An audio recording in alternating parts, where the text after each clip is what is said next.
हाँ जी, नमस्कार आप सभी को। आप सभी का स्वागत है अपने इस YouTube चैनल एड्यूरोही पर। मैं आपका अपना विजय भारत आप सभी का स्वागत करता हूँ। आज का इतिहास सीरीज के अंतर्गत चलने वाली कक्षाएं आप सभी को डेली सुबह 7:30 बजे प्रोवाइड करवा दी जाती हैं अपने इस YouTube चैनल एड्यूरोही ऑफिशियल पर। आज 3 अगस्त के दिन आप सभी का स्वागत है इस कक्षा में। Today in history with MCQs. आज का दिन ऐतिहासिक दृष्टिकोण से किस मायने में महत्वपूर्ण है, उसी से संबंधित हम बातें कवर करने वाले हैं और आपसे मल्टीपल चॉइस क्वेश्चंस भी पूछने वाले हैं।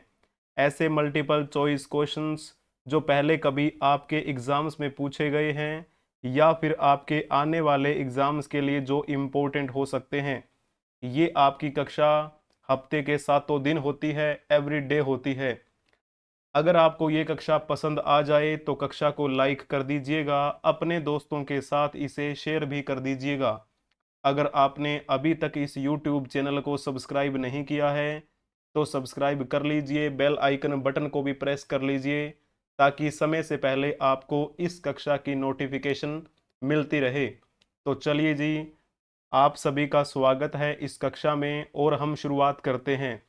आज के दिन कौन सा दिवस मनाया जाता है? हृदय प्रत्यारोपण दिवस मनाया जाता है। इंग्लिश में कहें तो हार्ट ट्रांसप्लांट डे आज के दिन मनाया जाता है। मैंने क्या बताया था, आज क्या तारीख है?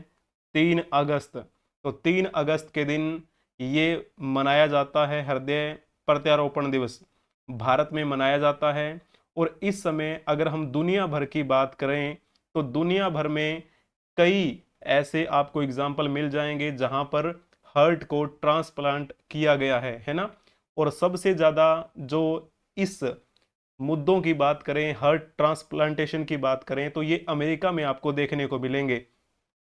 तो सबसे पहले ये जो हार्ट ट्रांसप्लांट कब किया गया था आपको पता होना चाहिए। 3 दिसंबर 1967 की बात है। कहाँ पे किया गया था पहला हृदय प्रत्यारोपण? तो केप टाउन में किया गया था 1967 में। केप टाउन कहाँ पे है तो आपको पता होना चाहिए, ये साउथ अफ्रीका में है। और भारत की बात की जाए तो भारत में सबसे पहले हार्ट ट्रांसप्लांट कब किया गया था? भारत में सबसे प्रथम, तो इसके बारे में तो आपको पता होना चाहिए। वो दिन था आज ही का 3 अगस्त 1994 की बात है जब भारत में पहली बार हृदय प्रत्यारोपण किया गया। उसी दिवस को मनाने के लिए हमारे भारतवर्ष में ये दिवस मनाया जाता है। ठीक है। और उस समय हमारे भारत के प्रधानमंत्री कौन थे? अटल बिहारी वाजपेयी। तो उन्होंने फिर क्या किया था, उन्होंने ही 3 अगस्त को ये दिवस घोषित किया था कि हम आने वाली 3 अगस्त को हृदय प्रत्यारोपण दिवस के रूप में मनाया करेंगे। उसके बाद से ये कंटिन्यूटी ये दिवस मनाया जाता है। यह प्रत्यारोपण भारत के मशहूर हृदय रोग विशेषज्ञ पी वेणुगोपाल की अगुवाई में भारतीय चिकित्सकों की टीम ने सफलतापूर्वक किया था। ठीक है। तो आज ये दिवस है, इसके बारे में आपको जानकारी होनी चाहिए।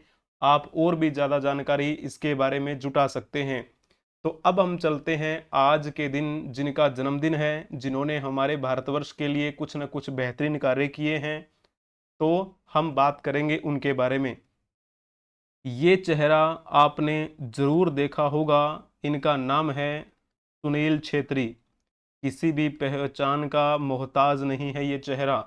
ये जो है इनके बारे में हम थोड़ी सी बात कर लेंगे और आपसे क्वेश्चन भी पूछ लेंगे। 3 अगस्त 1984 को इनका जन्म हुआ था। कहाँ पर? सिकंदराबाद में, जो कि एक संसदीय क्षेत्र भी है सिकंदराबाद, है ना। तो ये जो सिकंदराबाद है कहाँ पर पड़ता है? ये तेलंगाना में है। तेलंगाना का संसदीय क्षेत्र है ये। और जैसे हम बात करें सुनील छेत्री के बारे में, ये हमारे भारत के एक बेहतरीन फुटबॉल के खिलाड़ी हैं। फुटबॉल के खिलाड़ी है ना, एक बेहतरीन फुटबॉलर हैं। और हमारी फुटबॉल टीम के ये क्या रहे हैं? एक कप्तान भी रह चुके हैं इन्होंने विश्व पटल पर हमारे भारत का नाम रोशन किया है। भारत के महान फुटबॉल खिलाड़ी सुनील छेत्री को किस वर्ष अर्जुन पुरस्कार से सम्मानित किया गया?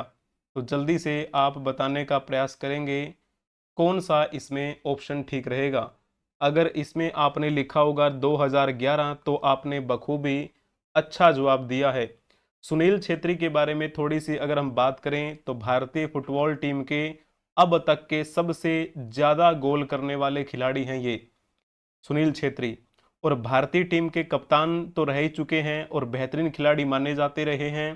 राष्ट्रीय स्तर पर इनकी बात की जाए तो इन्होंने 80 गोल किए हैं। क्रिस्टियानो रोनाल्डो के बाद में सबसे ज्यादा गोल करने का रिकॉर्ड इन्हीं के नाम पर है और इनके बाद में नाम आता है लियोनल मेसी का।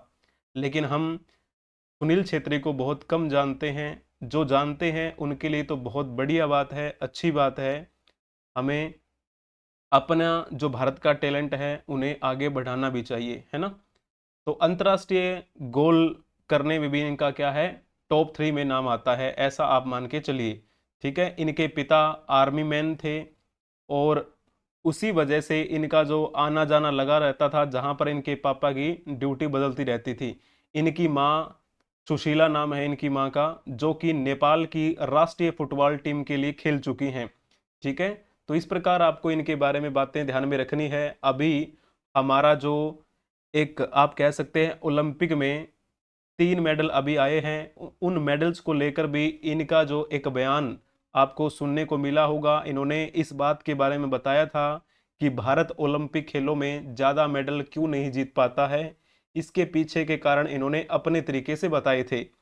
भारत ने अभी तक ओलंपिक खेलों में आज तक की बात की जाए तो 3 मेडल जीते हैं, तीनों के तीनों ही शूटिंग में जीते हैं और तीनों ही ब्रॉन्ज मेडल हैं अभी तक। तो इस वजह से इन्होंने ये बातें, जो इन्होंने एक पुराना अपना एक कह सकते हैं इंटरव्यू दिया था, पॉडकास्ट दिया था, वो वायरल हो भी रहा है, आपने देखा भी होगा। ठीक है, तो ये है हमारे सुनील छेत्री। आज इनका जन्मदिन है, बहुत ही बेहतरीन फुटबॉलर खिलाड़ी हैं ये। चलिए जी, अब हम इनके बारे में बात कर लेते हैं। इनका नाम भी शायद आपने सुना होगा, इनका नाम है छन्नू लाल मिश्रा, इनका नाम है। आज इनका भी जन्मदिन है। इनका जन्म आज ही के दिन 1936 में हुआ था।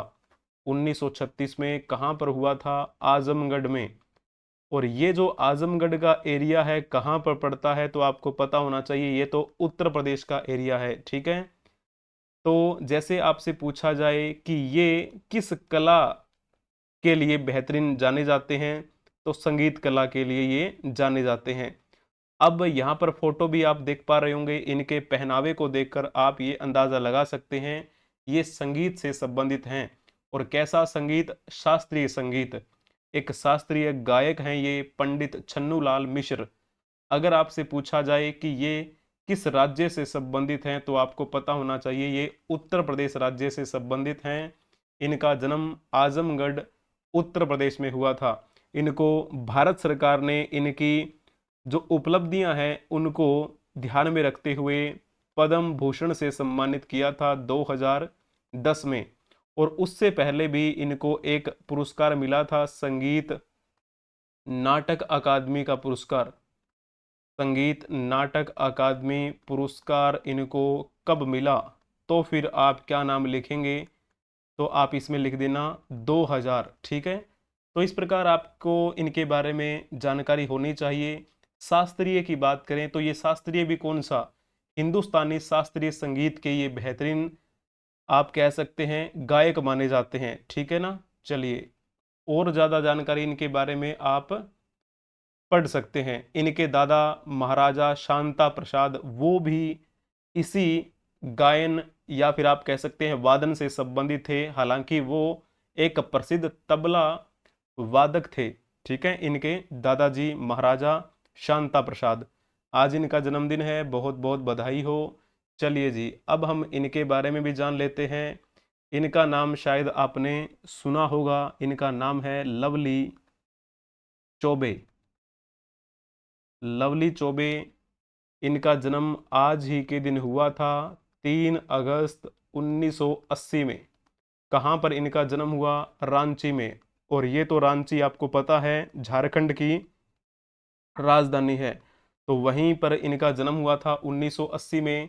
किस वजह से जानी जाती हैं, तो ये एक भारतीय खिलाड़ी हैं, बहुत ही बेहतरीन खिलाड़ी हैं। लवली चौबे रिक्त स्थान खेल से जुड़ी एक प्रसिद्ध भारतीय महिला खिलाड़ी हैं। आप इस क्वेश्चन का जवाब देने का प्रयास करेंगे कमेंट बॉक्स में। अगर आपने इसमें लिखा होगा लॉन बॉल्स तो आपने बखूबी अच्छा जवाब दिया है। भारत की महिला लॉन बॉल खिलाड़ी हैं ये लवली चौबे, जिनका आज जन्मदिन है। और ये कॉमनवेल्थ गेम जो 2022 में हुए थे उनमें भी ये हिस्सा ले चुकी हैं और इनकी टीम ने हमारे भारतवर्ष के लिए स्वर्ण पदक जीता था उसमें। तो ये पॉइंट आपको पता होना चाहिए। जब आपसे पूछा जाए कि ये लोन बॉल्स क्या होती हैं, यहाँ पर ये देखिए ये जो बॉल्स बनी हुई है ना, ये लोन बॉल्स हैं। ये यहाँ पर रहा एक बॉक्स, बॉक्स तो नहीं कहेंगे, एक गड्ढा कहेंगे जिसमें ये बॉल्स डाली जाती हैं।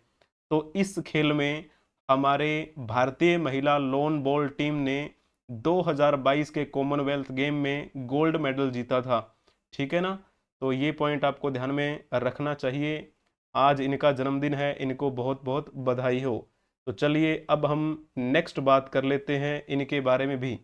शायद आपने इनका नाम सुना होगा, विश्व भूषण हरिचंदन इनका नाम है, विश्व भूषण हरिचंदन। इनका जन्म आज ही के दिन हुआ था 3 अगस्त 1934 को। ठीक है, ये कौन सी पार्टी से बिलोंग करते हैं? भारतीय जनता पार्टी के ये नेता रह चुके हैं। और आंध्र प्रदेश के ये क्या रह चुके हैं? राज्यपाल की भूमिका निभा चुके हैं। आंध्र प्रदेश के पूर्व राज्यपाल ये रह चुके हैं। और कब से कब तक ये आंध्र प्रदेश के राज्यपाल रहे, तो आपको पता होना चाहिए 24 जुलाई 2019 को ये राज्यपाल बने थे वहाँ के। ठीक है, और राजनीति में इन्होंने कदम रखा था 1971 के आसपास में। अब अगर आपसे ये पूछा जाए कि आंध्र प्रदेश के वर्तमान में मुख्यमंत्री कौन है, हालांकि जब हम बात करते हैं आंध्र प्रदेश के वर्तमान में राज्यपाल कौन है तो फिर आपको बताना है, अभी आगे फोटो आएगी तो मैं आपको बताऊंगा उसमें। तो पहले आप ये बताइए कि आंध्र प्रदेश के नए मुख्यमंत्री कौन बने हैं, जल्दी से बताएंगे। जब हमारे भारतवर्ष में अभी 2024 के लोकसभा चुनाव हो रहे थे तो साथ में ही उसी समय 4 राज्यों में विधानसभा के चुनाव हुए, आंध्र प्रदेश, सिक्किम, ओडिशा और अरुणाचल प्रदेश। वहां पर नए नए मुख्यमंत्री बने, कुछ पुराने भी हैं जिन्होंने दोबारा से कार्यभार संभाला। आंध्र प्रदेश के मुख्यमंत्री कौन बने? चंद्रबाबू नायडू। और इनका कौन सा कार्यकाल है? तो ये चौथी बार आंध्र प्रदेश के सीएम का कार्यभार संभाले हुए हैं। तेलंगाना अलग हुआ उसके बाद ये 2 बार बन चुके हैं। 2014 में आपको पता है तेलंगाना अलग हुआ था। जब हम बात करें पेमा खांडू की, पेमा खांडू अरुणाचल प्रदेश के क्या हैं? ये सीएम बने हैं और ये भी बीजेपी पार्टी के हैं। कौन सी बार हैं ये? तो तीसरी बार बने हैं ये अरुणाचल प्रदेश के मुख्यमंत्री। प्रेम सिंह तमांग की बात की जाती है तो ये सिक्किम के बने हैं, सिक्किम के सीएम। कौन सी बार बने हैं? तो ये इनका दूसरा टाइम पीरियड रहेगा। और जब हम बात करें सिक्किम के प्रेम सिंह तमांग कौन सी पार्टी से बिलोंग करते हैं? तो सिक्किम क्रांतिकारी मोर्चा नाम से वहां पर पार्टी है, उस पार्टी से ये बिलोंग करते हैं। यहाँ पर अगर आप देखेंगे वर्तमान में राज्यपाल कौन है आंध्र प्रदेश के, हम पूर्व राज्यपाल की बात कर रहे थे जिनका नाम क्या है? विश्व भूषण हरिचंदन, जिनका आज जन्मदिन है। लेकिन वर्तमान में राज्यपाल कौन है वहां पर, तो आपको इनका नाम ध्यान में रखना है। ठीक है ना। और जैसे हम बात करें ये कौन है, ये है सीएम। और ये कौन है? ये है वहां के डिप्टी सीएम जो कि एक एक्टर भी रह चुके हैं, डिप्टी सीएम। ठीक है ना। और ये जो हैं वो सुप्रीम कोर्ट के रिटायर्ड क्या हैं, एक जज हैं। इनके बारे में थोड़ी आप और ज़्यादा जानकारी हासिल कर सकते हैं। ठीक है, चलिए जी। अब जैसे थोड़ा सा अगर आपको बताया भी जाए तो इस यानी कि आंध्र प्रदेश के जो राज्यपाल हैं उनका नाम क्या लिख देना है, क्या आपको पता है इसमें? चलो नाम बता देता हूँ, एस अब्दुल नाजिर इनका नाम है। एस अब्दुल नाजिर, जो वर्तमान में क्या है वहाँ के राज्यपाल हैं। ठीक है, तो ये पॉइंट आपको पता हो गया। जब हम बात करें एस अब्दुल नाजिर के बारे में, इन्होंने कब ये ग्रहण किया था यहाँ पर गवर्नर के रूप में कार्यभार? हालांकि इनको 12 फरवरी 2024 को राष्ट्रपति के द्वारा अपॉइंट किया गया था। इन्होंने अपना पदभार 24 फरवरी 2023 को संभाला था। ठीक है, तो ये पॉइंट आपको पता होना चाहिए। अभी वर्तमान तक ये राज्यपाल की भूमिका निभा रहे हैं। तो अब हम चलते हैं उनके बारे में जानने के लिए जिनकी आज जयंती है, जिनकी आज पुण्यतिथि है। तो चलिए, सबसे पहले हम बात करेंगे जिनकी आज जयंती है और इनके बारे में बात कर लेते हैं। इनका नाम क्या है? मैथिली शरण गुप्त। इनका नाम आपने बचपन में बहुत सुना होगा, क्योंकि आपने हिंदी की पुस्तकें जरूर पढ़ी होंगी। 3 अगस्त 1886 को इनका जन्म हुआ था। कहाँ पर? झांसी में। और ये जो झांसी क्षेत्र है कहाँ पर पड़ता है? उत्तर प्रदेश में पड़ता है। वहीं जब हम बात करें इनकी मृत्यु कब हुई थी? 12 दिसंबर 1964 को इनकी मृत्यु कहाँ पे हुई? झांसी में ही हुई थी, जो कि उत्तर प्रदेश में है। ये किस रूप में प्रसिद्ध रहे हैं? तो ये हमारे भारत के एक बेहतरीन नाटककार रह चुके हैं, एक अच्छे लेखक रह चुके हैं और एक कवि भी रह चुके हैं। इनसे संबंधित अगर आपसे क्वेश्चन पूछा जाए तो फिर आप क्या जवाब देंगे? जल्दी से आप इस क्वेश्चन का जवाब देने का प्रयास करेंगे। निम्नलिखित में से कौन सी रचना मैथिली शरण गुप्त द्वारा रचित नहीं है? जय भारत इनके द्वारा रचित है, विष्णु प्रिया इनके द्वारा रचित है, साकेत नाम की रचना भी इन्होंने ही लिखी, लेकिन बुद्ध चरितम जो रचना है वो इन्होंने नहीं लिखी। तो फिर किसने लिखी थी? तो नाम आता है अशव घोष का। अशव घोष का नाम जो है वो आपने जरूर सुना होगा। अगर नहीं सुना है तो थोड़ी सी कहानी समझने का प्रयास करेंगे। चौथी बौद्ध संगीति का नाम तो आपने जरूर सुना है। चौथी बौद्ध संगीति, फोर्थ बुद्धिस्ट काउंसिल का आयोजन कब किया गया था? पहली शताब्दी में। ईयर की बात की जाए तो 78 ईस्वी में किया गया था, कुंडल वन कश्मीर में। कुषाण वंश के राजा थे। कौन थे कुषाण वंश के राजा? सबसे शक्तिशाली राजा थे वो सम्राट कनिष्क। सम्राट कनिष्क के सानिध्य में 78 ईस्वी में कुंडल वन कश्मीर में चौथी बौद्ध संगीति का आयोजन किया गया।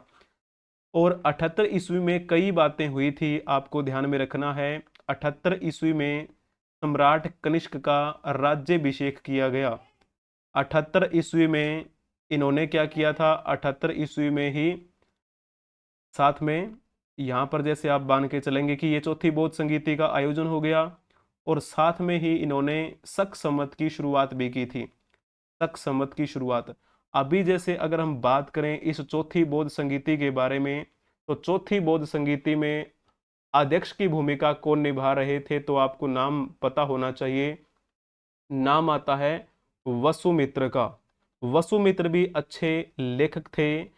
जब हम बात करें इस चौथी बौद्ध संगीति में उपाध्यक्ष की भूमिका कौन निभा रहे थे, तो फिर नाम आता है अशव घोष का, जिन्होंने ये बुद्ध चरितम नामक रचना लिखी। और बुद्ध चरितम जिसे बौद्धों की रामायण कहा जाता है, इसका संधि विच्छेद जब आप करेंगे बुद्ध प्लस में चरितम, यानी कि महात्मा बुद्ध के चरित्र का वर्णन किया गया है इस पुस्तक में। और अशव घोष के द्वारा एक रचना और भी लिखी गई थी जिसे हम कहते हैं सूत्रालंकार। ठीक है, वहीं जब हम बात करें इस चौथी बौद्ध संगीति में जो अध्यक्ष बने हुए थे वसुमित्र, इन्होंने कौन सी रचना लिखी थी? तो फिर आप यहां पर लिख देना महाविभाष सूत्र। महाविभाष सूत्र के रचनाकार कौन है? तो नाम आता है वसुमित्र का। एक रचना आती है माध्यमिक सूत्र नाम से। माध्यमिक सूत्र नामक रचना की किसने की थी? तो फिर आप नाम लिख देना। जो भारत के आइंस्टीन कहे जाते हैं, क्या नाम है उनका? आप जल्दी से बता दीजिएगा। ठीक है, हम बात कर रहे थे मैथिली शरण गुप्त के बारे में। मैथिली शरण गुप्त को 1952 में राज्यसभा के सदस्य के रूप में मनोनीत किया गया था। इनको भारत सरकार के द्वारा पद्म भूषण से सम्मानित किया गया। और पद्म भूषण से सम्मानित इनको कब किया गया था? 1954 की में किया गया। क्लियर हुआ आपको ये पॉइंट? चलिए, अब हम इनके बारे में भी जान लेते हैं। इनका नाम क्या है? इनका नाम है श्री प्रकाश। आज इनकी भी क्या है, जयंती है। इनका जन्म आज ही के दिन 1890 में हुआ था। 1890 में। जब हम बात करें कहाँ पे इनका जन्म हुआ, वाराणसी में। और ये वाराणसी कहाँ पर है, यूपी में पड़ता है। जब हम बात करें इनकी मृत्यु कब हुई थी, 23 जून 1971 को इनकी मृत्यु हुई। वाराणसी में ही इनकी मृत्यु हुई। जैसे हम बात करें ये कौन सी पार्टी से बिलोंग करते थे, इंडियन नेशनल कांग्रेस के ये सदस्य रहे। महाराष्ट्र के राज्यपाल के रूप में इन्होंने कार्य किया। इसी के साथ साथ में इन्होंने असम के राज्यपाल के रूप में भी कार्य किया था। ठीक है। और ऐसा कहा जाता है कि ये स्वतंत्रता आंदोलन में भी हिस्सा ले चुके थे। 1930 में जब महात्मा गांधी के नेतृत्व में नमक सत्याग्रह की शुरुआत की गई थी, उस समय इनको जेल में डाल दिया गया था। और जब महात्मा गांधी के नेतृत्व में 1942 का भारत छोड़ो आंदोलन शुरू किया गया, उस समय भी इनको क्या किया गया था, जेल में डाल दिया गया। जब हम बात करें श्री प्रकाश को भारत सरकार द्वारा किस वर्ष पद्म विभूषण से सम्मानित किया गया था, जल्दी से बताने का प्रयास करेंगे। अब ये बताइएगा इस पद्म भूषण से सम्मानित इनको कब किया गया था, जल्दी से आप इस क्वेश्चन का जवाब देने का प्रयास करेंगे। अगर इसमें आपने लिखा है 1957 तो आपने बखूबी अच्छा जवाब दिया है, बेहतरीन प्रयास आपने इसमें किया है। CY चिंतामणि के साथ लीडर में और फिर बाद में मोतीलाल नेहरू के पत्र इंडिपेंडेंट में इन्होंने भी कार्य किया था। ये बातें आपको पता होनी चाहिए। भारतीय स्वतंत्रता अधिनियम 1947 के तहत अंग्रेजों से आज़ाद हुआ। उनके बाद में 1947 में भारत की तरफ से पाकिस्तान में इनको प्रथम उच्चायुक्त बनाकर भेजा गया था। 1949 में असम के राज्यपाल रहने के बाद कुछ समय वे केंद्रीय मंत्रिमंडल के सदस्य भी रहे थे। ठीक है, चलिए जी, अब हम बात कर लेते हैं इनके बारे में। इनकी क्या है, आज पुण्यतिथि है। चलिए सबसे पहले इनके बारे में जान लेते हैं। इनका नाम शायद आपने जरूर सुना होगा। इनका नाम है स्वामी चिन्मयानंद। इनकी आज पुण्यतिथि है। इनका जन्म कब हुआ था, 8 मई 1916 को इनका जन्म हुआ। कहाँ पे, एर्नाकुलम में। और एर्नाकुलम के बारे में आपको बखूबी पता होना चाहिए। पहले इनसे संबंधित एक क्वेश्चन का जवाब देने का प्रयास करेंगे। स्वामी चिन्मयानंद का जन्म किस राज्य में हुआ, अगर आपने लिखा होगा केरल तो आपने बखूबी अच्छा जवाब दिया है। एर्नाकुलम कहाँ पर है, तो आप कहेंगे केरल में है। केरल के एर्नाकुलम में 1916 में इनका जन्म हुआ। इनकी मृत्यु आज ही के दिन 1993 में हुई थी। कहाँ पे, कैलिफोर्निया में। कैलिफोर्निया कहाँ पर है, तो आपको लिख देना है इसमें अमेरिका का नाम। ठीक है ना, अमेरिका में इनकी मृत्यु हुई थी। किस वजह से जाने जाते हैं, तो ये हमारे भारत के एक साहित्यकार रह चुके हैं, एक शिक्षाविद रह चुके हैं, एक दर्शन शास्त्री रह चुके हैं। ठीक है ना, तो इनके बारे में ये पॉइंट आपको पता होना चाहिए। देश में शुद्ध धर्म की स्थापना के लिए इन्होंने गीता ज्ञान यज्ञ प्रारंभ किया था। 1953 में इन्होंने चिन्मय मिशन की शुरुआत की थी। ठीक है, 1993 में शिकागो में विश्व धर्म संसद में चिन्मयानंद सरस्वती ने हिंदू धर्म का प्रतिनिधित्व किया था। और एक शताब्दी पहले स्वामी विवेकानंद को यह सम्मान मिला था, वो तो आपको पता ही है। ठीक है, तो ये पॉइंट आपको पता होना चाहिए इनके बारे में, स्वामी चिन्मयानंद के बारे में। चलिए जी, अब हम जान लेते हैं इनके बारे में। इनका नाम क्या है, इनका नाम है बनारसी दास। बनारसी दास की भी आज क्या है, पुण्यतिथि है। इनका जन्म 8 जुलाई 1912 को हुआ था। कहाँ पर हुआ, बुलंदशहर का नाम आपने सुना होगा, वहीं पर इनका जन्म हुआ था, जो कि उत्तर प्रदेश का एरिया है। इनकी मृत्यु 5 अगस्त 1985 को हुई थी। कहाँ पर, तो आपको पता होना चाहिए। अब ये किस रूप में प्रसिद्ध हुए, तो ये जनता पार्टी के एक नेता रहे। जनता पार्टी के बारे में तो आपने जान ही लिया होगा। 1977 में जिस पार्टी का गठन किया गया था, इंदिरा गांधी को सत्ता से हटाने के लिए कई पार्टियों ने मिलकर जनता पार्टी की स्थापना की थी। उसी जनता पार्टी से ये जुड़े हुए थे और उसके बाद में इनको मुख्यमंत्री बनने का भी सौभाग्य प्राप्त हुआ और ये उत्तर प्रदेश के सीएम भी बने। कब से कब तक सीएम रहे? 1979 से 1980 तक ये उत्तर प्रदेश के सीएम रहे थे। ऐसा कहा जाता है कि इन्होंने कई आंदोलनों में मुख्य भूमिका निभाई। मुख्य रूप से जो दलित वर्ग था उनके उत्थान के लिए इन्होंने कार्य किया था। बनारसी दास का उपनाम क्या था? ये बाबू बनारसी दास के नाम से प्रसिद्ध हुए थे। महात्मा के नाम से कौन जाने गए थे? महात्मा गांधी। और देशबंधु के नाम से कौन प्रसिद्ध हुए थे? चित्तरंजन दास। चित्तरंजन दास के बारे में तो आपको पता ही होगा, जो सुभाष चंद्र बोस के गुरु थे। हरिकेन के नाम से कौन प्रसिद्ध हुआ था? वैसे नाम लिया जाता है हरियाणा हरिकेन। हरियाणा हरिकेन के नाम से प्रसिद्ध हुए थे कपिल देव, जिनके बारे में आपने जरूर सुना होगा, जो हमारे पूर्व क्रिकेटर रह चुके हैं, जिनकी कप्तानी के अंडर में 1983 में वनडे का हमने वर्ल्ड कप जीता था। क्लियर हुआ आपको ये पॉइंट? चलिए, बहुत बढ़िया। बाबू बनारसी दास की आज पुण्यतिथि है। अब हम इनके बारे में भी जान लेते हैं। इनका नाम शायद आपने ना सुना हो, अगर सुना है तो बहुत अच्छी बात है। मुड़ोत नैणसी इनका नाम है। मुड़ोत नैणसी का जन्म 19 कब हुआ था? 1610 के आसपास में हुआ था, जोधपुर में। और इनकी मृत्यु आज ही के दिन 1617 में हुई थी। किस रूप में जाने गए? इनके बारे में एक क्वेश्चन आप बताइएगा जल्दी से। मुहणोत नैणसी भारत के प्रसिद्ध साहित्यकार रहे, वैज्ञानिक रहे, मूर्तिकार रहे या फिर पत्रकार रहे? कौन सा ऑप्शन इनके बारे में सही रहेगा? अगर आपने लिखा होगा साहित्यकार तो आपने बखूबी अच्छा जवाब दिया है। मूल रूप से इनको जाना जाता है राजस्थान के क्रमबद्ध इतिहास के लेखन के लिए। यानी कि वर्तमान में जिस भूमि को हम राजस्थान के नाम से जानते हैं, उस राजस्थान का इतिहास इन्होंने व्यवस्थित क्रम में लिखा था। और महाराजा जसवंत सिंह के राज्यकाल में ये मारवाड़ के दीवान भी रह चुके थे।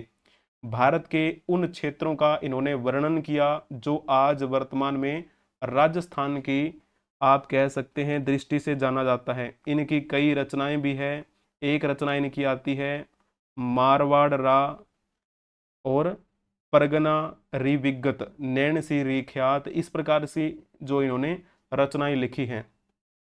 चलिए, अब हम इनके बारे में भी जान लेते हैं। इनका नाम शायद आपने सुना होगा। इनका नाम है त्रिभुवन नारायण सिंह। त्रिभुवन नारायण सिंह जो हैं, इनकी भी आज पुण्यतिथि है। इनका जन्म 8 अगस्त 1904 को हुआ था। कहाँ पे इनका जन्म हुआ? वाराणसी में हुआ था। और ये वाराणसी तो आपको पता है उत्तर प्रदेश का एरिया है। और इनकी मृत्यु आज ही के दिन हुई थी 1982 में। कहाँ पर? वहीं पर जहाँ पर इनका जन्म हुआ, वाराणसी में ही। किस रूप में ये जाने गए? तो ये हमारे भारत के एक राजनेता रह चुके हैं। इन्होंने उत्तर प्रदेश के सीएम के रूप में कार्यभार संभाला। उत्तर प्रदेश के सीएम कब से कब तक रहे? 1970 से 1971 तक रहे। ठीक है, यहाँ पर अगर आपसे क्वेश्चन पूछा जाए कि त्रिभुवन नारायण सिंह किस राज्य के मुख्यमंत्री के रूप में कार्यरत रहे, तो आपको लिख देना है उत्तर प्रदेश। जब पूछा जाए कब से कब तक रहे, 18 अक्टूबर 1970 से लेकर 3 मार्च 1971 तक इन्होंने उत्तर प्रदेश के सीएम के रूप में कार्यभार संभाला। ठीक है, एक जाने माने पत्रकार भी रहे थे त्रिभुवन नारायण सिंह। इन्होंने Indian daily telegraph, Hindustan times, national Herald जैसे प्रतिष्ठित समाचार पत्रों में अपना योगदान दिया था। क्लियर हुआ आपको ये पॉइंट? आज जिनका जन्मदिन है उनको बहुत बहुत बधाई हो। जिनकी जयंती है या फिर पुण्यतिथि है, उनको हम श्रद्धांजलि अर्पित करते हैं। अगर आपको ये कक्षा पसंद आई है तो कक्षा को लाइक कर दीजिए, अपने दोस्तों के साथ इसे शेयर भी कर दीजिए। अगर आपने अभी तक इस YouTube चैनल को सब्सक्राइब नहीं किया है तो सब्सक्राइब कर लीजिए। बेल आइकन बटन को भी प्रेस कर लीजिए ताकि समय से पहले आपको इस कक्षा की नोटिफिकेशन मिलती रहे। आपको इस कक्षा की पीडीएफ टेलीग्राम चैनल पे नहीं मिलेगी। इसके अलावा आप हमें अलग अलग सोशल मीडिया प्लेटफॉर्म के माध्यम से संपर्क कर सकते हैं, जैसे कि Telegram, Facebook, Moj, Hipi, Josh, ShareChat, WhatsApp channel, Instagram, Twitter, X etcetera. बने रहने के लिए आप सभी का धन्यवाद। Thank you for watching. Like, share and subscribe type करें एड्यूरोही 24। बने रहिए हमारे साथ एड्यूरोही ऑफिशियल के साथ। हम मिलेंगे नेक्स्ट क्लास में, तब तक के लिए हंसते रहें, मुस्कुराते रहें, पढ़ते रहें, खेलते रहें, खिलखिलाते रहें। जय हिंद, जय भारत, वंदे मातरम।